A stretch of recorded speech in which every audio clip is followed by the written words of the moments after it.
Imagine for a second, and I really want you to try to get into this headspace because it's a specific kind of nightmare. Yeah. Imagine there's a gap in your own history, a literal, missing chapter. Mm-hmm. And let's say there was this central figure in your childhood, someone who wasn't just like a neighbor or friend, someone who was there every single day. Right, the kind of presence that really defines the whole ecosystem of a home. The person making you laugh or, helping with your homework, just being a parent. Exactly, being a parent in every single way that counts, and then just overnight, they vanish. Poof, gone. Gone, no goodbye, no seeing them pack their boxes. Just one day they're there, the next day it's just emptiness. And for 44 years, the only story you have is this vague, terrifying thing about a car accident and recklessness. And you believe it. That's the key. You grow up believing that narrative. You build your life on that foundation. This person was dangerous, or at the very least, fundamentally flawed. Which is a terrifying thought because we all build our identities on these foundational memories. Right. And if that foundation turns out to be, a total fabrication, the whole house starts to feel a little shaky. The whole thing could come down. For sure. It's what psychologists call narrative coherence. We need our past to make sense so we can function in the present. And if there's a black hole where a person used to be, well, the gravity of that hole just distorts everything else around it. So you spend 4 decades believing a lie about why they left, and then on a completely random Thursday, you're walking through a museum and you lock eyes with a ghost. Oof. That is exactly the scenario we are unpacking today. We are doing a deep dive into the story of Daphne Fuller. And this is such a fascinating case study because it gets right at this idea of the unfinished chapter. So Daphne is 53. She's an English teacher, lives a pretty quiet, very structured life. Yeah. Very stable, married to a steady guy. She has her career. And then this collision of past and present happens in the Metropolitan Museum of Art, and it completely rewrites her entire personal history. And what's so fascinating about this, and what we're going to dig into, is that it isn't just about some family secret. It's about how we curate memory. Yes. It's about the stories we tell ourselves just to survive. And it involves, it's got everything. It's got a car crash, a survival kit that was packed by an absentee father, and very specifically, a literal story within a story about a horse named Whistler. That horse story is the key. It might just be one of the most profound metaphors for trauma survival I've ever come across. So today, our mission is to look at the psychology of memory, the social stigmas of the 1980s, and this concept of ambiguous loss. It's a lot to get through. It is. But let's start where it all begins. The Met, New York City. A place that's all about preserving the past, which is, the irony is just perfect. Because the past is literally about to walk right up to them and tap them on the shoulder. Okay, so set the scene for us. It's a Thursday. Daphne Fuller is there with her husband, Jonathan. Right. So we really need to understand this couple first, I think. Jonathan is 70. He's a retired hospital administrator. Oh, so he's a planner. Yeah. A logistics guy. Totally. The source text describes him as the steady, reliable type. He's the guy who checks the weather report 3 times before they leave the house. He manages risk. And Daphne is 53. They're having this day in the city, right, before Jonathan has to head off to Wisconsin. Yeah, he's going to clean out his late mother's house. So there's already this theme kind of hanging in the air, cleaning out the past. But it's his past. He's going to deal with his mother's estate, but Daphne is just there to, relax, see some art. And they're in the medieval art section. Which feels significant. It is. They're surrounded by armor, by shields, by all these things designed to protect soft bodies from, sharp objects. It's all about defense. And Jonathan, who you said is very observant, which I guess you'd have to be, working in a hospital. All right, you're always watching for small changes in a patient, in the environment. He notices something is off. He notices a man. An old guy, as Jonathan calls him. Navy blazer, pink shirt, white hair. Pretty distinctive.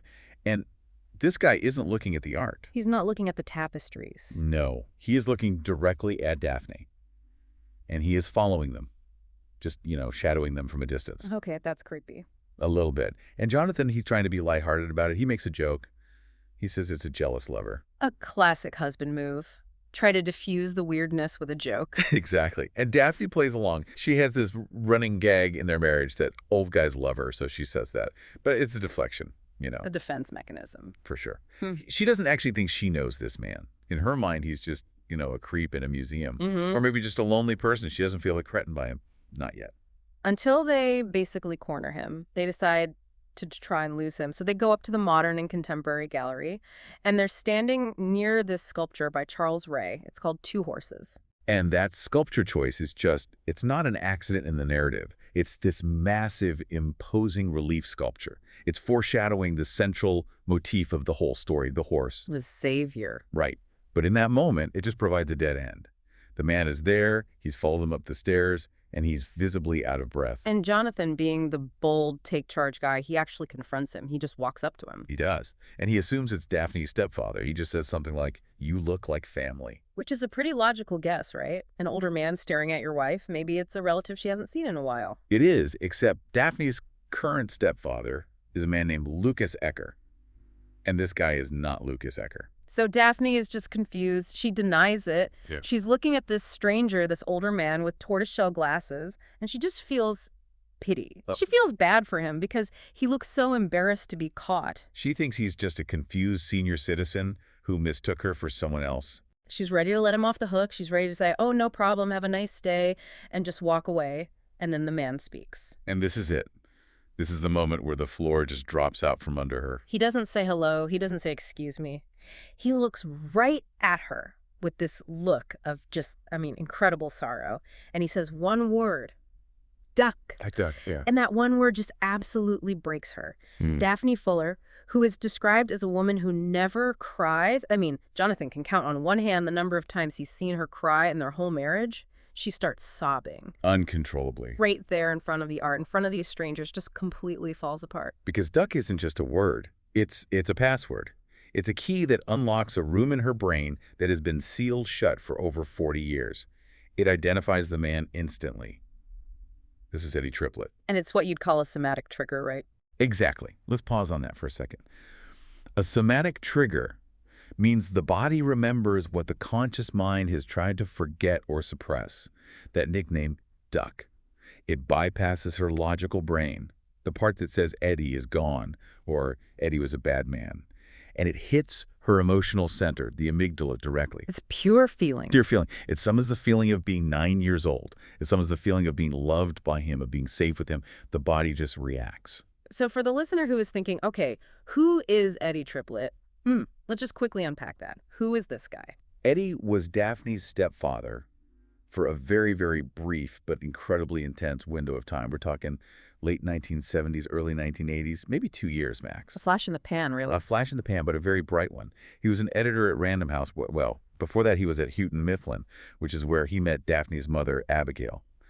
But the crucial thing here is that when Daphne was 9 years old, Eddie completely vanished from their lives. Just wiped from the record. Totally scrubbed. Abigail, the mother, did a very thorough job of erasing him. The sources say she burned the photos, she stopped speaking his name. He ceased to exist in their family narrative. So you can imagine the shock. He's dead to her story, but here he is standing in front of her wearing a pink shirt and smelling like ivory soap. The sensory details are so important here. Daphne notes that he smells like ivory soap. That's such a primal scent memory. It cuts through all the confusion and just confirms on a gut level that this is him. This is real. So they have to get out of there. They retreat to the cafe at the Met, and the dynamic in the scene is just so beautifully written. It's so awkward, but it's also weirdly tender. Oh, it's excruciatingly awkward. You have Jonathan, the current husband, trying to be supportive, but he's so clearly out of his depth, he has no idea what's going on. He's just trying to keep it together. Then you have Eddie, the ghost from the past, just calmly sipping a Chardonnay like this is all perfectly normal. And then you have Daphne, who's just trying to glue the pieces of herself back together over a piece of almond cake. And this is where the first clues to the real story start to emerge. Eddie says he followed her because she walks exactly like her mother, Abigail. Which Daphne denies, of course. We all do, right? I'm nothing like my mother. It's part of how we form our own identity, by pushing away from our parents. It's individuation. But Eddie sees it. He sees the woman he used to love and the way her daughter moves through the world. And as they start to catch up, we get the contours of the missing years. Eddie is 76, but he refuses to retire. He's still going into the office at Random House. Which Jonathan hates, by the way. Oh, he's obsessed with it. He's obsessed with retirement. He wants everyone to retire so he doesn't feel alone in it. It's like he needs that validation for his own life choices. So he keeps asking Eddie about it. And Eddie just bats it away. The idea of not working seems to terrify him. It's his whole identity. But then Daphne reveals something. She says she kept a promise she made to Eddie when she was 9. She promised him she would be a writer. Well, she kind of kept it. She teaches creative writing at a girls' prep school. Which is significant, I think. She didn't become the doer, she became the teacher of the doing. There's a subtle difference there, maybe a lack of confidence that might stem from this childhood trauma. She helps other people tell their stories, but her own story was cut short. And that's when it hits her. Sitting there in that cafe, she realizes there is this massive hole in her own narrative. She has no memory of why Eddie actually left. She just has this vague, official story about a car accident. But looking at him now, seeing how much he clearly loves her, how tender he is, the official story just doesn't add up. It doesn't make sense. And that brings us to the unfinished chapter itself. To understand why they are sitting in that cafe and why Daphne is crying over a piece of almond cake, we have to go back. We have to go back to the inciting incident. January 18th, 1980. This is the flashback that defines Daphne's entire childhood trauma. Right. So it's a freezing Friday in Massachusetts. Daphne is 9. Her little sister, Lita, is 7. And the day starts with an absolute crisis. Lita is rushed to the hospital. Her appendix is ruptured. It's total chaos. Their mother, Abigail, is understandably panicked. She's terrified her daughter is going to die. But Eddie is the rock. This is such a key character moment for Eddie. Yeah. He steps up. He's the calm, competent force in the middle of all this panic, and he knows exactly what to do because his own brother had the same issue years before. So he has a playbook for this. He does. He organizes the logistics. Yeah. He tells Abigail, you stay at the hospital with Lita, and he takes Daphne to go get food and supplies for everyone.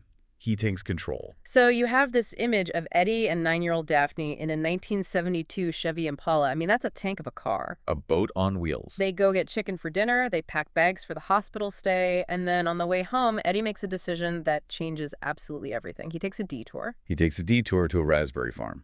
Now, it's January, Massachusetts. There are no raspberries. The place is just bleak and frozen. Why go there? He takes her up this hill because he wants to show her the stars. It's a moment of bonding. He's trying to distract a scared kid whose sister is in surgery. He wants to give her a moment of awe to counter the moment of fear she's feeling. A good impulse. A good impulse with disastrous consequences. Because the road is icy, it's pitch dark, and the car slides off the road. It doesn't just slide. It tumbles down the hill into the woods. It's a horrific crash. The car ends up on its side, wedged between trees. It's pitch black, freezing cold. Daphne has this severe head wound. She ends up needing 26 stitches. And Eddie is in even worse shape. His ankle is shattered and trapped under the dashboard. They are physically pinned inside this wreck, in the middle of nowhere, in the dark. And this is where we get this incredible detail about the red duffel bag. Because they survived the night, but not just because of luck. They survived because of Daphne's biological father, Buddy Zabriskie. I love this detail because it just layers the father figure so perfectly. Buddy is the absentee dad. He's the fisherman who left the family to be on the ocean. The one Abigail, the mother, usually disparages. She treats him like he's this irresponsible non-entity. Right. But Buddy, the irresponsible dad, left a survival kit in the back of the car. And it falls to little 9-year-old Daphne to crawl into the back of this wrecked car in the dark to get it. She does. And look at what's inside that bag. It's a character study in itself. Frozen water bottles. Why frozen? Well, it suggests long-term planning. Ice melts slower than water warms up. Maybe he knew cars get hot in the summer, or maybe he just knew ice lasts longer. It's forward-thinking. Then you have space blankets. And a flashlight with extra batteries. The extra batteries are the kicker for me. That's the detail that says everything, right? It speaks to a specific kind of worldview, a kind of pessimism or realism. The first set will fail. Be prepared for failure. It's a cynical but deeply protective kind of love. Exactly. Buddy provided the material means of survival, the hardware. But Eddie, with his shattered ankle, he provides the software. He's the one who saves Daphne psychologically. And that psychological salvation is what I really want to dig into next. Because they are trapped. It is dark. And Daphne sees yellow eyes outside the car. Nightmare fuel. Absolute nightmare fuel. Animals watching them. She is terrified. And Eddie, despite being in agonizing pain, decides he has to distract her. So he tells her a story. The narrative of Whistler. This is the story within the story. And honestly, when I was reading this part of the source material, I just got chills. It's so brilliantly meta. He tells her about a book proposal he read at work. Right. He's an editor. Stories are his currency. And he creates this narrative space for them to inhabit that isn't the wrecked car. He has to get her mind out of those freezing woods. So what's the story about? It's about a rancher named Mary Carter in Wyoming. She goes out in a blizzard to find a lost horse, and she's riding her own horse, Whistler. She gets thrown, breaks her ankle, her ribs, her wrist. She's stranded for 3 days. It mirrors their situation almost exactly. The isolation, the injury. Precisely. Eddie isn't just telling her a random fairy tale. He's modeling survival. He's telling Daphne, subliminally, look, this woman is hurt, she's alone, she's cold, but she is enduring. You can endure this too. He's giving her a template for how to get through the night. But then the story gets a little strange. It gets kind of supernatural. Mary Carter, while she's lying there in the snow, possibly dying, she's visited by her dead loved ones. Yes. Her childhood dog, Sparky, her best friend from college, Susan, her father, and most importantly, her deceased son, Jeffrey. And Daphne asks, is she dead? Eddie says no. Yeah. But he describes these visitations in such a comforting way. It's almost a way of normalizing the fear of death for Daphne. He's basically saying, even if the worst thing happens, you won't be alone. The people who love you are still with you. It provided Daphne with a way to process the proximity of death without being completely consumed by panic. It took the terror out of the yellow eyes watching them from the dark. Exactly. It populated the darkness with friendly ghosts instead of monsters. And then comes the climax of the horse story. The miracle. Yes. Mary whistles, and her horse, Whistler, comes back. But here's the impossible part, the thing that shouldn't happen. The horse voluntarily lies down. Which horses just don't do. Right. For anyone who knows horses, they are prey animals. They're flight animals. Lying down when they're stressed or scared goes completely against their nature, makes them vulnerable. But Whistler lies down so that this broken woman can drag herself onto its back. It's an act of grace. It is. It's a salvation narrative in miniature. And Eddie uses this story to promise Daphne that they too will be rescued. He anchors her to hope using this incredible image of the horse. It's a promise from him to her. The universe will bend its rules to save you. And in the present day, when Daphne is talking to her sister Lita about all this, they wonder, did he make it all up? Was it just a hallucination from his pain and her concussion? Which is a totally valid question. Memories formed under extreme trauma are notoriously unreliable. They can be distorted. But he didn't make it up. No. Eddie confirms later that Mary Carter was a real person. The book proposal was real. And he even kept a photo of that horse, Whistler, on his desk for 40 years. Wow. So that story was as important to him as it was to her. It had to be. It shows that the trauma bonded them to that narrative. He held onto that totem of survival just as tightly as Daphne did. Because you have to remember, Eddie was about to lose everything too. He just didn't know it yet. Okay, so they survive the crash. They're eventually rescued. But this is where the timeline splits. This is where the official story and the real story diverge. This is where the lie begins. Because shortly after the rescue, Daphne's mother, Abigail, divorces Eddie. And she bans him. He's not allowed to see the girls ever again. And the official story, the one that Daphne has lived with for 44 years, is that Abigail divorced Eddie because he was reckless. She told everyone he almost killed her daughter. And just think about the incredible weight of guilt that places on a child. It's crushing. For decades, Daphne believed that she was the reason for the divorce. It was her fault, because she was the one who wanted to see the stars. If I hadn't asked to see the stars, we wouldn't have crashed, and Eddie would still be here. She carried the weight of ruining what she remembered as the best marriage.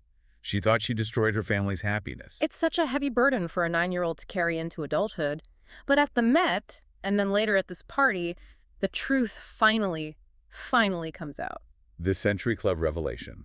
This is, what, section 4 of our deep dive? So Eddie invites Daphne to be his date to a 50th anniversary party for his old friends, Skip and Polly Hokelling. And Daphne has to lie to her mother to go. She tells Jonathan she's going, but she's very vague about the details. She shows up at this very high society black tie event. And Eddie introduces her as his daughter, not his stepdaughter, his daughter. He publicly reclaims that relationship right there in front of all his old friends. Yeah. It's a beautiful, defiant moment. But the real bombshell drops later, during a quiet conversation, away from the party noise.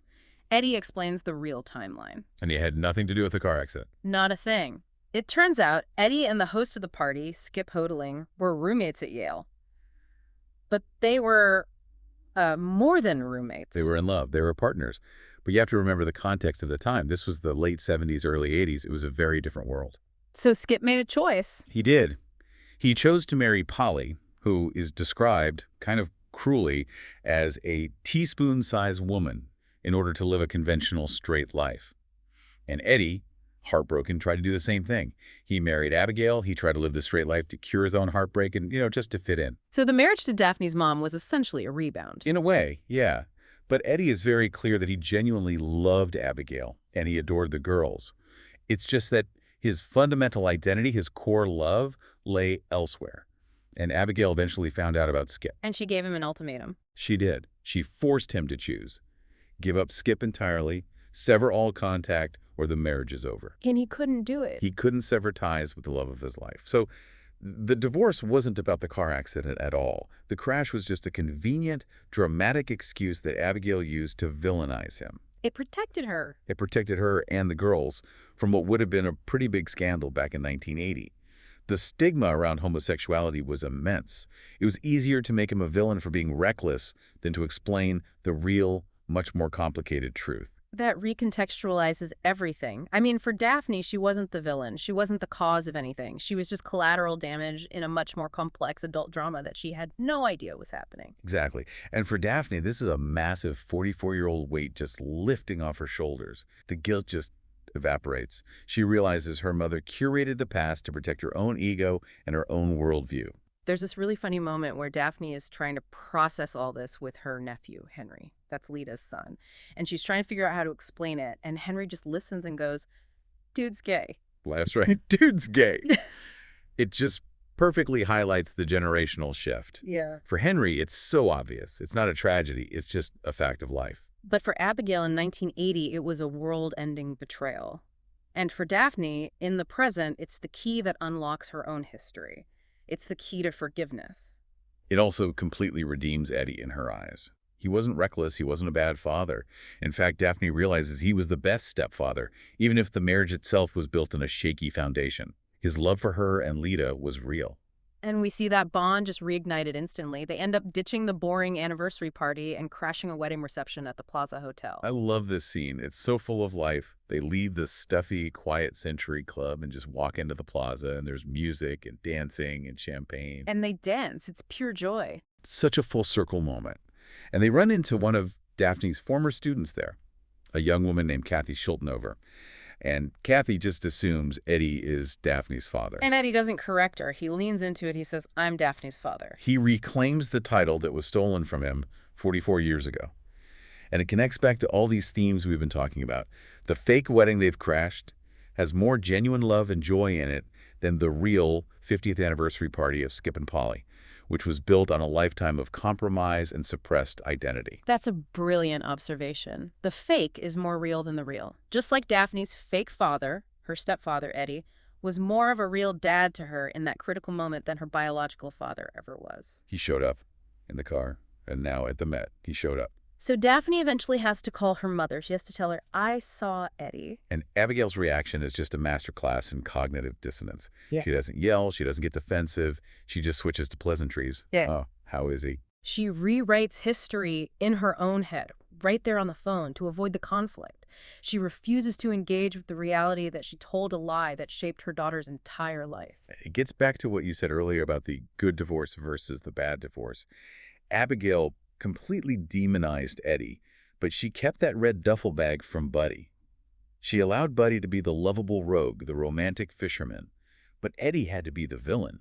Because Eddie's betrayal was personal to her. It was about her desirability, her reality. Buddy just wanted to fish. Eddie wanted another man. And for her, in that time, that was a much deeper cut. Absolutely. But we have to talk about Jonathan, Daphne's husband. Because he is sort of the odd man out in this whole emotional reunion that Daphne is having with her past. And he feels very threatened by it. He does, and it's understandable. Jonathan's whole identity in their marriage seems to be wrapped up in being the caretaker. He was a hospital administrator. He comforted Daphne when her own father, Buddy, died. He finds purpose in tragedy. The ministry of suffering, as Daphne calls it. Exactly. And he worries that if Daphne doesn't need him to heal her anymore, he loses his value in the relationship. Eddie represents this part of Daphne, the adventurous, literary, stargazing part that Jonathan can't quite access or understand. Jonathan wants to go to Fiji. He wants to fly to Milford Sound in New Zealand, but Daphne doesn't fly. Which is probably another trauma response, linked to her father Buddy's death at sea or just a general anxiety. But Eddie represents a different kind of flight, a flight into memory, into the past. And Jonathan feels like he's been left behind on the tarmac. So let's try to pull these threads together. Let's unpack the big themes here. We've obviously got memory as a construct. How Abigail curated the past to protect her own image, and how Daphne just accepted it without question until the evidence Eddie himself reappeared. We have the enduring nature of love. Definitely. Mm-hmm. Eddie kept that photo of the horse, Whistler, for 40 years. He tracked Daphne's life from afar. And that bond was reestablished instantly with one word: duck. And then we have all these recurring visual motifs. The stars, for one. Yes. Daphne sees them from the wrecked car. The story says Mary Carter sees them while she's dying in the field. And later, Daphne sees the constellation ceiling at Grand Central Station. Mm-hmm. They represent the vastness of the universe, the things we can't control, but also the idea that there is beauty even in the darkness. And the horse? Whistler? The horse is salvation, pure and simple. It represents the impossible coming true, a horse lying down for you when it shouldn't. That's the universe bending its own rules to save you. And in a way, Eddie was Daphne's Whistler. He went against the rules of the divorce, against the rules of time, to come back and save her narrative. And finally, that color, green. Daphne wears a jade green dress to the party, and Eddie remembers feeling a green flash of pain when his ankle broke in the crash. It's the color of the pain that bonded them, the color of the trauma. But when Daphne wears it to the party, she's reclaiming it. She's wearing the memory, but this time, she's dancing in it. She's not trapped in a wreck, she's spinning on a dance floor.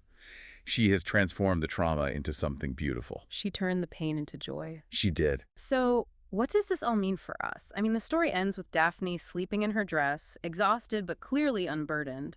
The unfinished business is finally finished. I think it means that the stories we are told as children are really just first drafts.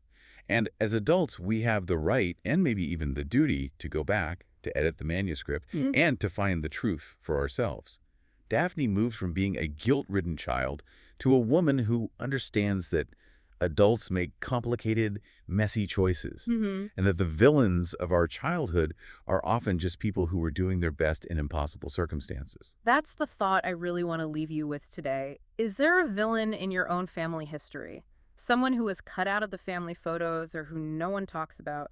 Maybe, just maybe, they were just a person who made a difficult choice in a different time. Maybe it's time to find your own red duffel bag or your own Whistler and rewrite that chapter for yourself. It's never too late to finish the story. Never. Thanks for diving deep with us. We'll see you next time.